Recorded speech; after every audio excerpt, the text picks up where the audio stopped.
चलो देखिए चलते हैं हम हमारे टॉपिक पे। लास्ट टाइम हमने पढ़ा था वैद्युत द्विध्रुव। क्या पढ़ा था? वैद्युत द्विध्रुव पढ़ा था। और वैद्युत द्विध्रुव में हमने क्या क्या पढ़ लिया था उसको एक बार मैं वापस से रिवाइज कर देता हूं।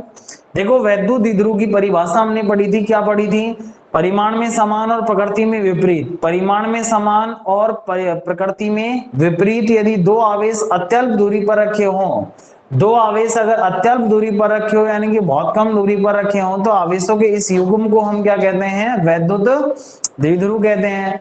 इसके बाद फिर वैद्युत द्विध्रुव में दोनों आवेशों को मिलाने वाली जो रेखा होती है ना, दोनों आवेशों को मिलाने वाली जो रेखा होती है उसको हम वैद्युत द्विध्रुव की अक्ष कहते हैं। और अक्ष के लंबवत और केंद्र से होकर गुजरने वाली रेखा को हम इसकी निरक्ष कहते हैं। ध्यान रखना, क्या कहते हैं? निरक्ष कहते हैं। और इसके बाद फिर हमने पढ़ा था वैद्युत द्विध्रुव आघूर्ण। वैद्युत द्विध्रुव आघूर्ण क्या होता है? वैद्युत द्विध्रुव के किसी भी एक आवेश का परिमाण और दोनों आवेशों के बीच की दूरी के गुणनफल को हम क्या कहते हैं? वैद्युत द्विध्रुव आघूर्ण कहते हैं। अब हम आगे टॉपिक पढ़ते हैं। वेरी वेरी इंपॉर्टेंट टॉपिक है। देखो हम टॉपिक पढ़ते हैं, टॉपिक की हेडिंग डाल लीजिएगा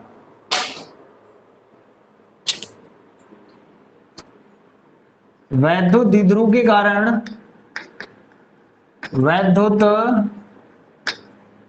द्विध्रुव के कारण उसकी अक्ष पर,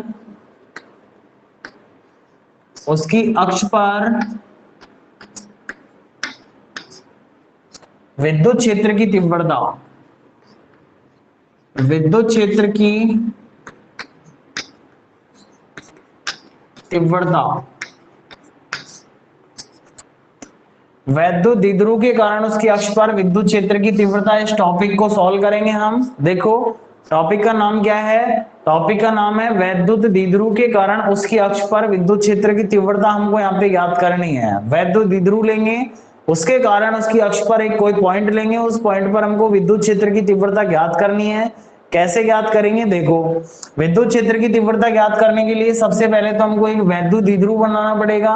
और वो वैद्युत द्विध्रुव मैं यहाँ पे बना देता हूं। ये कोई वैद्युत द्विध्रुव है। वैद्युत द्विध्रुव में तुमको पता है दो आवेश होते हैं, परिमाण में समान होते हैं और प्रकृति में क्या होते हैं? विपरीत होते हैं। तो यहाँ पे वैद्युत द्विध्रुव में मैं मान लेता हूँ कि ये दो आवेश हैं और दोनों आवेशों को मैं नाम दे देता हूँ। एक को तो मैं नाम दे देता हूँ माइनस क्यू और दूसरे को नाम दे देता हूँ प्लस क्यू। परिमाण में समान है और प्रकृति में क्या है? दोनों आवेश विपरीत हैं। दोनों आवेशों की जो बीच की दूरी है ना, इसको मैं नाम दे देता हूं 2a। मैंने कल भी तुमको बताया था कि दोनों आवेशों के बीच की दूरी को हम कैलकुलेशन आसान करने के लिए इस दूरी को क्या नाम देते हैं? दोनों आवेशों के बीच की दूरी यहाँ पे क्या है? 2a है। क्या है? 2a है। अब जो मैंने वैद्युत द्विध्रुव यहाँ पे बनाया है ना, इसका वैद्युत द्विध्रुव आघूर्ण का फॉर्मूला अगर हम देखना चाहें तो आवेश इंटू दोनों आवेशों के बीच की दूरी होती है ना, तो Q इंटू क्या हो जाएगा? 2a हो जाएगा।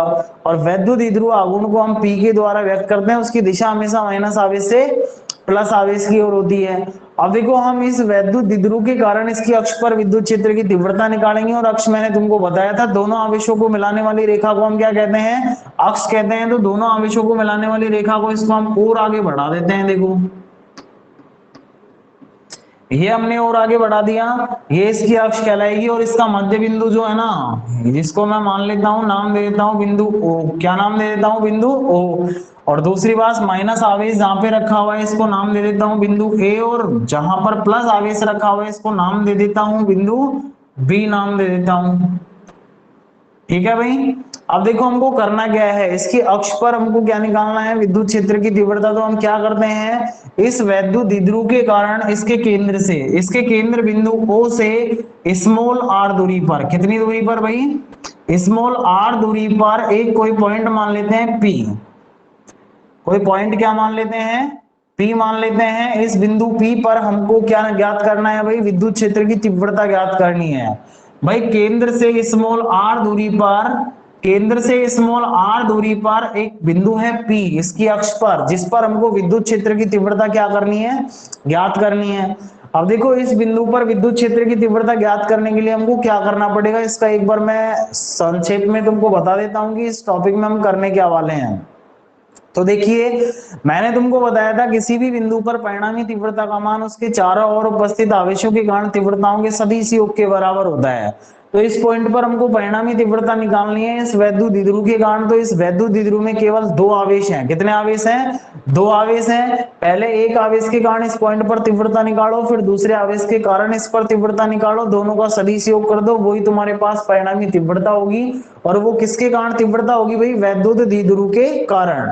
तो ये हम करेंगे, पहले एक आवेश के कारण निकालेंगे, फिर दूसरे आवेश के कारण निकालेंगे। तो देखो कैसे निकालेंगे भाई। सबसे पहले हम बात करते हैं कि बिंदु ए पर जो आवेश रखा है ना माइनस क्यू, इसके कारण बिंदु पी पर जो तीव्रता होगी वो कितनी होगी? तो देखिए माइनस क्यू आवेश के कारण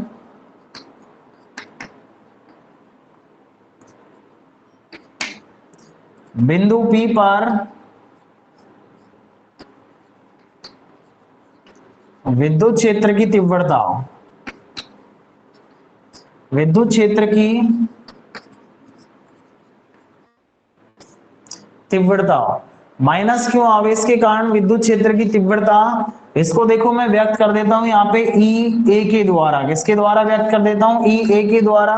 क्योंकि ये माइनस क्यू आवेश कौन से पॉइंट पर रखा हुआ है? बिंदु ए पर, इसलिए मैंने इसको ई ए के द्वारा व्यक्त कर दिया। इसका फॉर्मूला क्या होगा?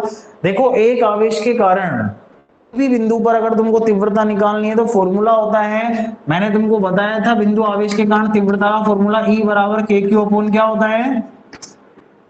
आर स्क्वायर होता है। तो यहाँ पे देखो के तो एक नियतांक है, ऐसे कैसे आ जाएगा? क्यों यहाँ पे आवेश है, ऐसे कैसे आ जाएगा? देखो क्यों यहाँ पे जो आवेश होता है ना वो परिमाण के रूप में लिया जाता है। तो यहाँ पे माइनस क्यों आवेश है, इसका परिमाण क्या हो जाएगा? क्यू हो जाएगा। तो क्यू को मैंने ऐसे कैसे लिख दिया भाई? बटे में तुम्हारे पास आर है, आर का मतलब दूरी, कितनी दूरी पर तुम तीव्रता ज्ञात कर रहे हो वो दूरी यहाँ पे आएगी।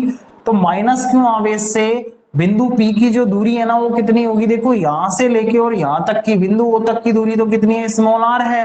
और बिंदु O से और इस माइनस आवेश तक की जो दूरी है ना भाई, टोटल आवेश तो टोटल दूरी तुम्हारे पास 2a है। तो यहाँ ये आधी दूरी कितनी हो जाएगी? a हो जाएगी ना।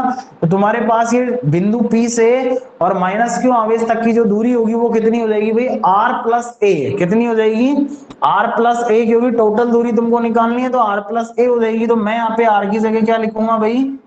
आर प्लस ए का होल स्क्वायर। समीकरण नंबर 1 ये आ जाएगा हमारे पास।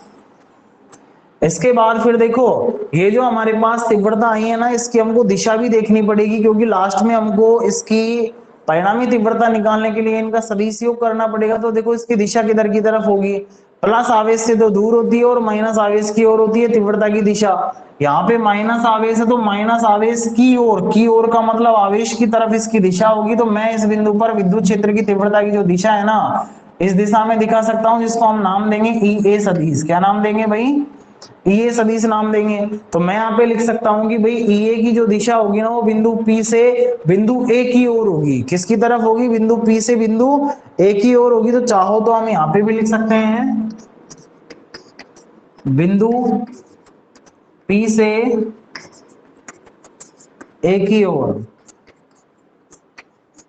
ये दिशा हो जाएगी। अब देखो आगे हम बात करते हैं प्लस क्यू आवेश के कारण। तो प्लस क्यू आवेश के कारण विद्युत क्षेत्र की तीव्रता क्या होगी? प्लस क्यू आवेश के कारण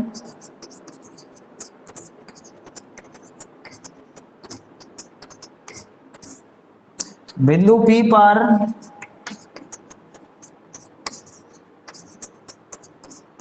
विद्युत क्षेत्र की तीव्रता, विद्युत क्षेत्र की तीव्रता, इसको मैं कौन सी सिंबल का नाम दे सकता हूं? EB नाम दे सकता हूं। फॉर्मूला बनेगा हमारा के क्यू बटे आर स्क्वायर। के तो नियतांक है, ऐसे के ऐसे आ जाएगा। क्यू आवेश है तो आवेश यहाँ पे कितना है? प्लस क्यू है। तो प्लस क्यू ऐसे कैसे आ जाएगा? बटे में तुम्हारे पास आर का मतलब दूरी है। तो प्लस क्यू आवेश से बिंदु पी की जो दूरी है ना वो कितनी होगी? ये वाली दूरी कितनी होगी भाई? देखो भाई यहां से और यहां तक की दूरी तुमको पता है स्मॉल आर है। और ये वाली जो दूरी है बिंदु ओ से बिंदु बी तक की, ये कितनी है भाई? ए है ना भाई। टोटल दूरी तुम्हारे पास 2a है, तो ये आधी दूरी कितनी होगी? ए होगी। अगर r में से हम इस दूरी को घटा देंगे, यानी कि a दूरी को घटा देंगे, तो हमारे पास ये बीच की दूरी आएगी कि नहीं आएगी? b से b तक आ जाएगी। तो यहाँ पे दूरी का मान होगा r माइनस ए। क्या हो जाएगा? r माइनस ए का होल स्क्वायर हो जाएगा। समीकरण नंबर 2। अब बात करेंगे इसकी दिशा किधर की तरफ होगी, प्लस आवेश से दूर, तो प्लस आवेश ये है, इससे दूर किधर की तरफ हो जाएगी, इधर की तरफ हो जाएगी। यहाँ प्लस आवेश से दूर ये हो जाएगी, इसको हम नाम दे सकते हैं ईबी सदिश। क्या नाम दे सकते हैं, ईबी सदिश। इसकी दिशा को हम बोल सकते हैं भाई बिंदु बी से किधर की तरफ है, पी की ओर है। किधर की तरफ है, बी से पी की ओर। तो मैं यहाँ पे लिखूंगा बिंदु बी से पी की ओर। अब देखो इसको हमको क्या करना है, दोनों आवेशों के कारण हमारे पास तीव्रताएं आ गई हैं। अब इन दोनों का हमको परिणामी निकालना है। तो परिणामी कैसे निकालेंगे, देखो भाई दोनों तीव्रताएं एक दूसरे की विपरीत दिशा में है, तो हमको पता है जब दो सदिश एक दूसरे की विपरीत दिशा में होते हैं तो एक को प्लस में लेंगे ना, तो दूसरे को किस में लिया जाएगा, माइनस में लिया जाएगा। तो हम यहाँ पे लिखेंगे अतः परिणामी तीव्रता, अतः परिणामी तीव्रता, जिसको मैं है ना नाम दे सकता हूं ई अक्ष। क्या नाम दे सकता हूं, अक्ष। मैंने यहाँ पे ये लगाया, इसलिए लगाया है क्योंकि मुझे अक्ष पर तीव्रता निकालनी है, और अक्ष पर तीव्रता निकालने के लिए इस परिणामी को मैंने नाम दे दिया ई अक्ष। चाहो तो तुम ई नेट भी नाम दे सकते हो, उससे कोई फर्क नहीं पड़ेगा। इसका मान क्या होगा भाई, अब देखो जब दो सदिश विपरीत दिशा में होते हैं तो परिणामी ध्यान रखना, एक को प्लस में तो दूसरे को माइनस में लिया जाएगा। अब यहाँ पे प्लस में किसको लेंगे, माइनस में किसको लेंगे, जो मान बड़ा है उसको प्लस में लेना है, जो छोटा है उसको माइनस में लेना है। तो देखो यहाँ पे ऊपर के क्यू है, यहाँ भी ऊपर के क्यू, ऊपर वाले मान तो दोनों में समान है। यहाँ पे नीचे r प्लस ए का होल स्क्वायर है, यहाँ r माइनस ए का होल स्क्वायर है। नीचे वाली छोटी संख्या है तो छोटी का भाग देंगे तो बड़ा मान आएगा ना, तो ईबी का मान यहाँ पे क्या हो जाएगा, बड़ा हो जाएगा। तो हम यहाँ पे क्या लिखेंगे, ईबी माइनस क्या हो जाएगा, हमारी तीव्रता का मान ये हो जाएगा। मान रख दो समीकरण 1 व 2 से, समीकरण 1 व 2 से मान रखने पर, मान रखेंगे ना तो ई अक्ष बराबर तुम्हारे पास क्या आएगा, देखो जब दोनों मान रखोगे ना तो दोनों में से हम के क्यू को क्या निकाल सकते हैं, कॉमन निकाल सकते हैं। तो के क्यू तो हमारे पास बाहर आ जाएगा, अंदर बचेगा देखो हमारे पास क्या बचेगा, 1 बटे आर माइनस ए का होल स्क्वायर, माइनस बचेगा 1 बटे आर प्लस ए का होल स्क्वायर, ये आ जाएगा। अब इसको आगे हम सॉल्व करते हैं। देखो के क्यू दोनों का अगर लघुत्तम लेंगे तो r माइनस ए का होल स्क्वायर इंटू में क्या आ जाएगा, r प्लस ए का होल स्क्वायर, और दोनों के ऊपर स्क्वायर है तो इसको पूरे को एक बड़ा होल स्क्वायर लिख सकता हूं। और बड़ा होल स्क्वायर लिखूंगा ना तो ये हमारे पास आएगा r minus A into R plus A इसका होल स्क्वायर, ये आएगा।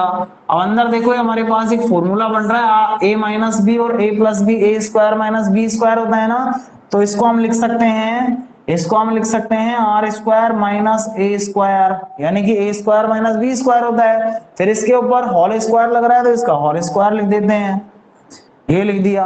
अब देखो ये वाला पद इधर की तरफ जाएगा, ये इधर की तरफ जाएगा, जब इसको इधर की तरफ लेकर जाएंगे तो a प्लस बी के होल स्क्वायर से खोल देते हैं। देखो R square plus A square plus 2ra, ये इधर की तरफ आएगा तो इसका भी a माइनस बी के होल स्क्वायर से इसको खोलेंगे, आगे माइनस का चिन्ह होने की वजह से क्या आएगा, minus R square minus A square और प्लस 2ra।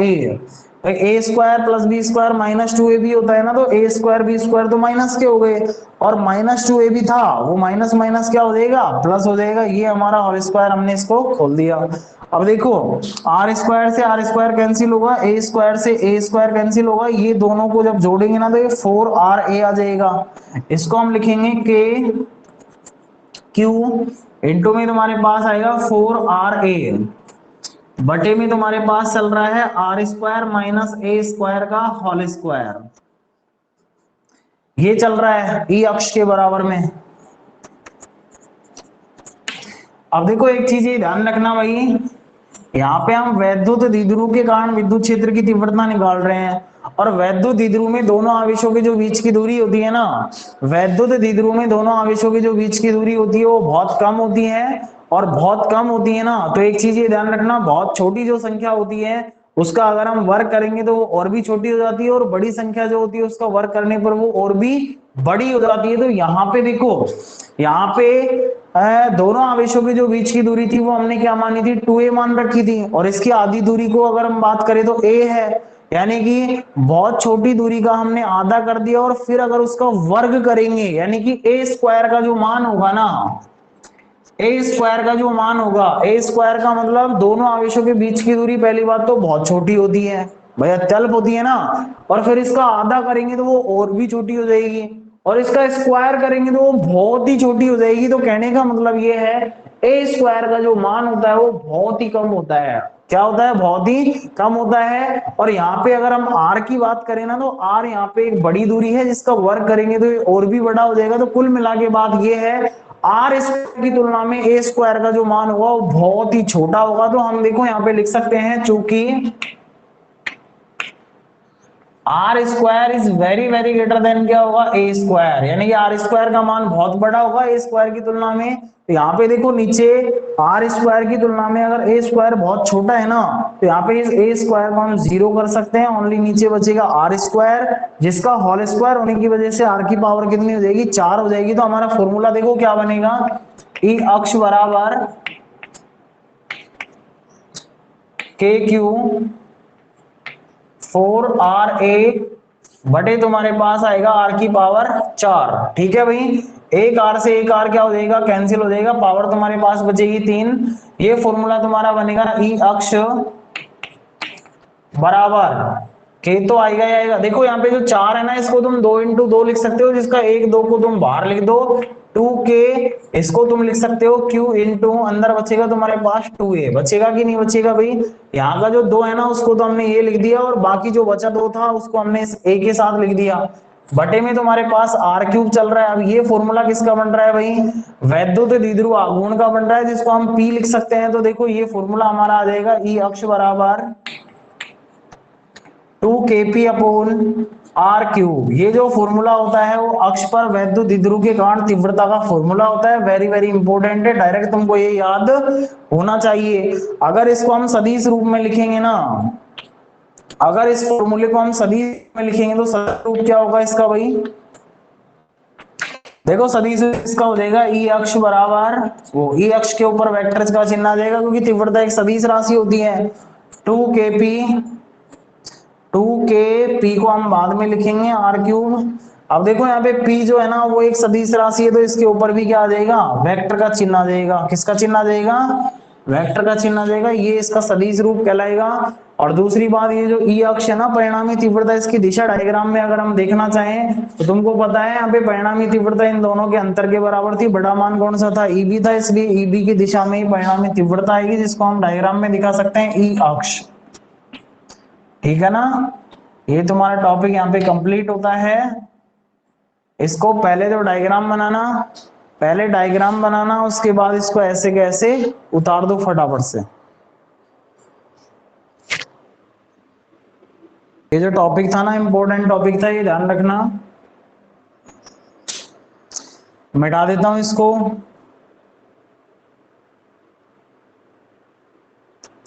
जिन्होंने इसको नहीं उतारा है वो स्क्रीनशॉट ले लें जल्दी से। मिटा रहा हूं फिर मैं इसको।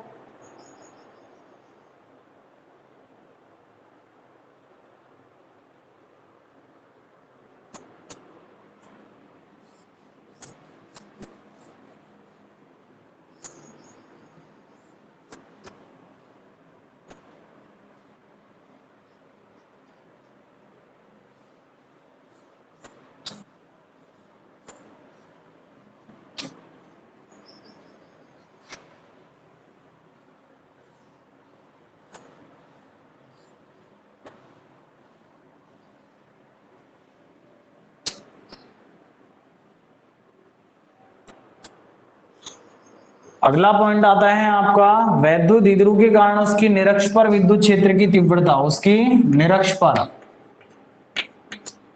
वैद्युत द्विध्रुव के कारण उसके निरक्ष पर विद्युत क्षेत्र की तीव्रता। सेम तरीके से हमको इस टॉपिक को सॉल्व करना है, जैसे हमने अक्ष के कारण तीव्रता को सॉल्व किया है ना, वैसे ही हमको इस टॉपिक को सॉल्व करना है। देखो यहाँ पे हम एक वैद्युत द्विध्रुव ले लेते हैं,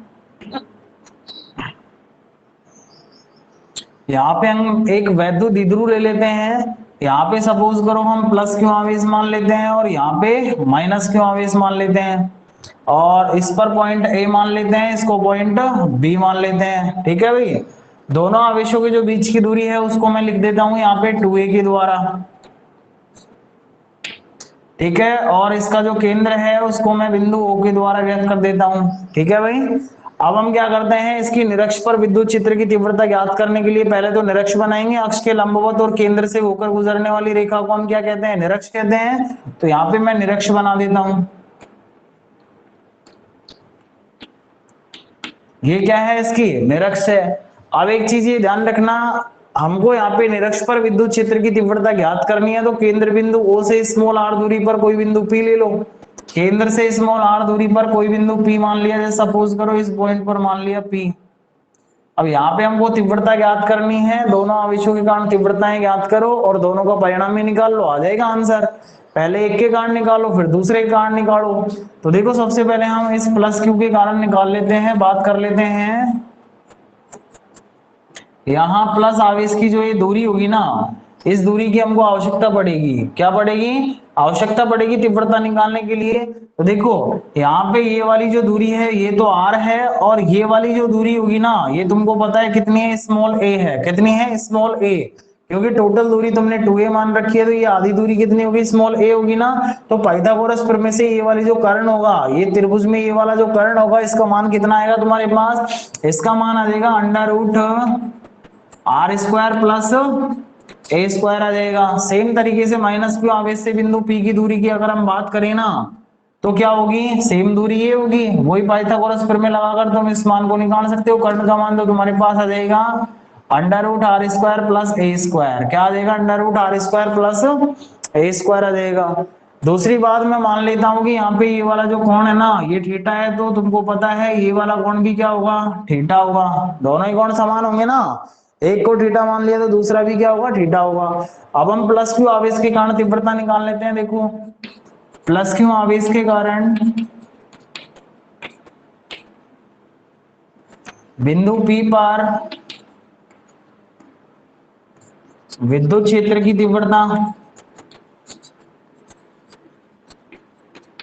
इसको हम EA के द्वारा व्यक्त कर देते हैं। इस EA का जो मान आएगा वो क्या आएगा, KQ/r² होता है ना, तो K तो आएगा ही आएगा।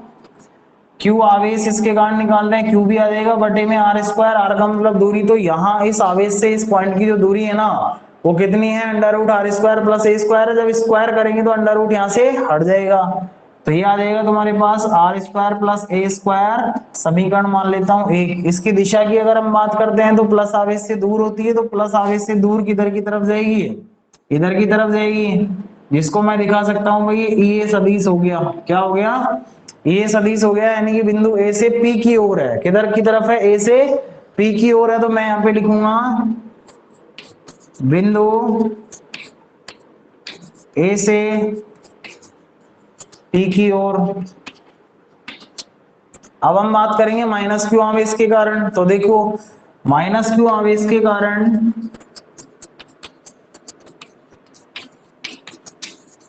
बिंदु P पर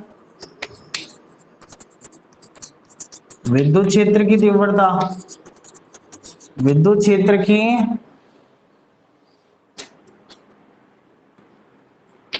तीव्रता, इसको मैं EB के द्वारा व्यक्त कर देता हूं। और इस EB का जो मान होगा ना वो क्या होगा, KQ/r² होता है ना, तो K तो आएगा आएगा। Q आवेश परिमाण के रूप में होता है, तो माइनस Q का परिमाण क्या हो जाएगा, Q हो जाएगा बटे में दूरी का स्क्वायर। तो दूरी तुम्हारे पास ये स्क्वायर करोगे अंडर रूट हटेगा, तो यहाँ पे मान आएगा तुम्हारे पास r² प्लस a²। इसको मान लेता हूँ समीकरण नंबर 2। और इसकी जो दिशा होगी ना माइनस आवेश की ओर होती है, तो ये माइनस आवेश की ओर यानी कि इस दिशा में हो जाएगी, जिसको मैं EB सदिश नाम दे सकता हूं, ठीक है ना। इसकी दिशा हम लिख सकते हैं बिंदु P से B की ओर। अब देखो समीकरण 1 और 2 दोनों मान आपस में बराबर है कि नहीं है, तो मैं यहां से दोनों समीकरणों से लिख सकता हूं। समीकरण 1 व 2 से है, समीकरण 1 व 2 से क्या हो जाएगा, EA बराबर EB बराबर क्या हो जाएगा भाई, KQ/r² प्लस a²। समीकरण नंबर 3। अब देखो दोनों तीव्रताएं परिमाण में तो समान है, दोनों तीव्रताएं परिमाण में तो क्या है, समान है, दोनों के मान समान आ रहे हैं। लेकिन दिशाओं में दोनों अलग अलग है, तो इनकी दिशा अलग अलग होने के कारण इनका परिणामी निकालने के लिए हमको यहाँ पे क्या करना पड़ेगा, दोनों को है ना घटकों में विभाजित करना पड़ेगा, और घटकों में वियोजित करना हमने 11th क्लास में खूब अच्छी तरीके से पढ़ा है।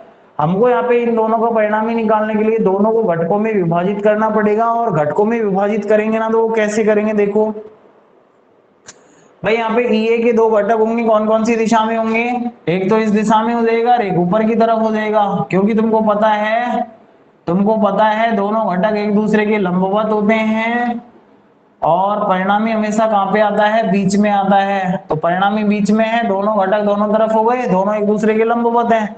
अब कौन सा क्षैतिज होगा, जो घटक थीटा से जुड़ा हुआ रहता है ना उसको हम क्षैतिज मानते हैं। अगर ये कोण थीटा है तो यहाँ पे ये वाला कोण भी क्या होगा, थीटा होगा। संगत कोण है कि नहीं है, बिल्कुल है। तो यहाँ पे इसको लिखेंगे EA cos थीटा। क्षैतिज घटक में क्या आता है, हमेशा cos आता है, और ऊर्ध्वाधर घटक में हमेशा sin आता है।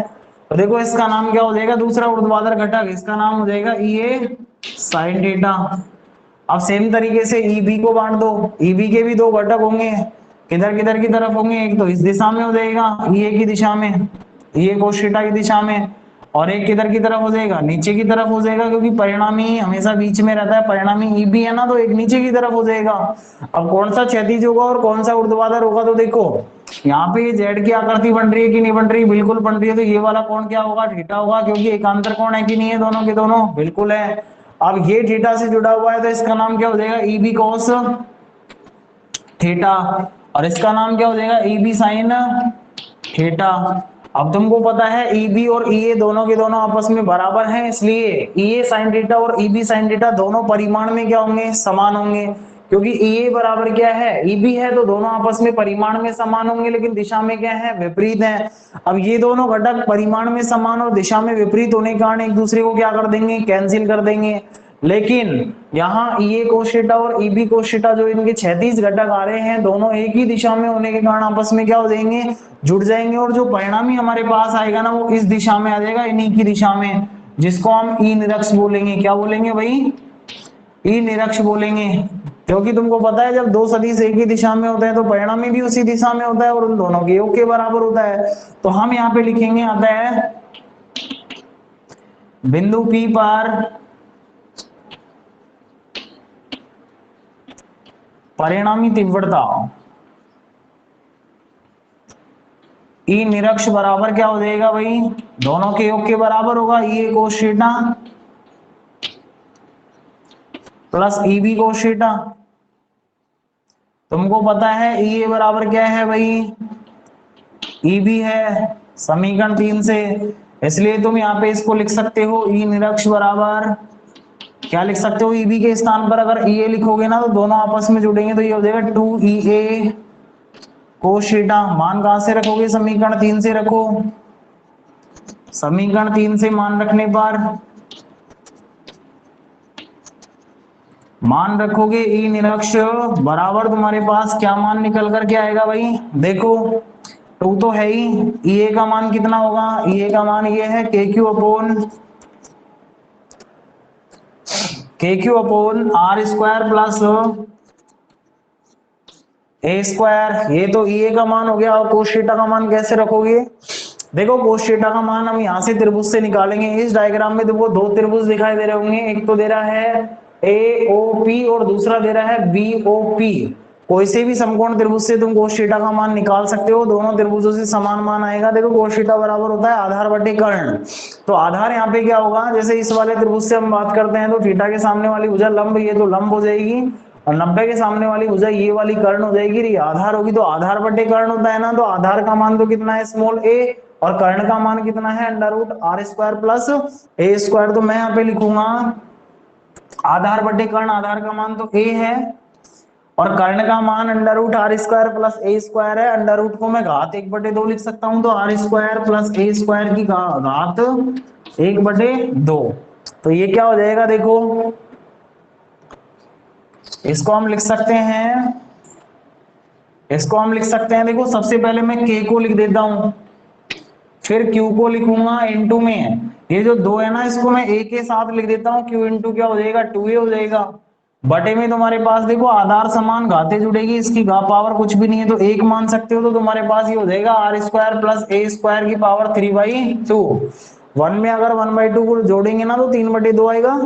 अब देखो तुमको पता है वैद्युत द्विध्रुव के कारण हम तीव्रता ज्ञात कर रहे हैं, और वैद्युत द्विध्रुव में आर स्क्वायर का जो मान होगा ना, पिछले वाले टॉपिक में जो कंडीशन हमने लगाई थी वही कंडीशन यहाँ पे लगेगी। R square is very very greater than क्या होगा, ए स्क्वायर होगा। तो ए स्क्वायर को हम नगण्य मान लेंगे, आर स्क्वायर बचेगा, और आर स्क्वायर अगर बचेगा ना तो इसकी पावर 3/2 है, 2 से 2 कैंसिल होगा, पावर कितनी आएगी, 3 आएगी ना। तो तुम्हारे पास ई निरक्ष बराबर क्या हो जाएगा, ई निरक्ष बराबर हो जाएगा के क्यू इंटू टू ए को तुम क्या लिख सकते हो, पी लिख सकते हो, बटे में क्या आ जाएगा आर क्यूब। ये तुम्हारा निरक्ष पर विद्युत क्षेत्र की तीव्रता का फॉर्मूला है। अगर इसको तुम सदिश रूप में लिखोगे ना तो सदिश रूप में कैसे लिखोगे भाई, ई निरक्ष विद्युत क्षेत्र की तीव्रता सदिश राशि होती है, वेक्टर का चिन्ह लगा दो, के पी सदिश बटे क्या आ जाएगा आर क्यूब सदिश। ये फॉर्मूला सदिश रूप हो गया क्या, नहीं हुआ, गलत है अभी प्रेजेंट की कंडीशन में। कैसे है गलत, ये फॉर्मूला हमको ये दिखा रहा है कि भाई ई विद्युत क्षेत्र की तीव्रता और पी यानी कि वैद्युत द्विध्रुव आघूर्ण दोनों एक ही दिशा में है, ये फॉर्मूला हमको ये बता रहा है। लेकिन हम डायग्राम में देखते हैं कि दोनों एक ही दिशा में है कि विपरीत दिशा में है। देखो विद्युत क्षेत्र की तीव्रता तो इस दिशा में है, और वैद्युत द्विध्रुव आघूर्ण हमेशा माइनस आवेश से प्लस आवेश की ओर होता है, तो माइनस आवेश इधर की तरफ है तो माइनस से प्लस इधर की तरफ होगा। तो P और E दोनों एक दूसरे के विपरीत दिशा में, विपरीत दिशा में होने के कारण आगे इसके कौन सा चिन्ह लग जाएगा, माइनस का चिन्ह लग जाएगा। ये इसका कौन सा रूप कहलाएगा भाई, सदिश रूप कहलाएगा। ये डायग्राम टॉपिक तुम्हारा कंप्लीट होता है, डायग्राम उतारिए, उसके बाद पूरे टॉपिक को सोल्व कीजिए। आज की क्लास हम यहीं पर समाप्त करेंगे, फटाफट से इसको उतार करके